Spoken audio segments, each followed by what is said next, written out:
خب امروز میخوایم بریم در مورد حل کردن سوالات ریدینگ آیلتس با هم دیگه بحث بکنیم. یک نکاتی هستش که خیلی خیلی مهمه و ضروریه توی آیلتس کامپیوتری یا همون CD آیلتس بهش باید بپردازید. این هستش که شما این امکان رو دارید که بتونید هایلایت کنید جملات رو هم توی متن و هم توی سوال ها. بعد اولین نکته این هستش که به توانایی این موضوع رو داشته باشید که لغات کلیدی رو از سوالات استخراج بکنید و توی متن اونها رو پیدا بکنید. اولین قدم در خوندن سوالات این هستش که اول بخونید سوال ها رو با دقت خیلی زیادی بخونید. شما حق دارید سوال ها رو هزاران بار بخونید ولی متن رو فقط باید یک بار باید بخونید.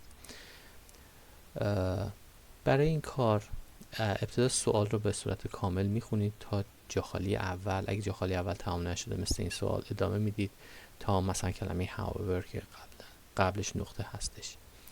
سعی میکنید چندین بار سوال رو بخونید، زیر لغت کلیدیش یا روی خود لغت هایلایتش میکنید لغت ها رو و میرید سراغ پاراگراف اول.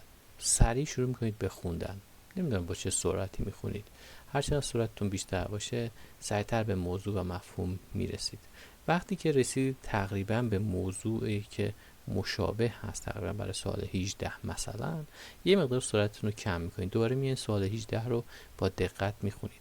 سعی کنید اگه جا خالی بودش برای خودتون از توی جا خالی رو تبدیل به سوال بکنید، مثل چه چیزی، چه کسی، چرا و چگونه.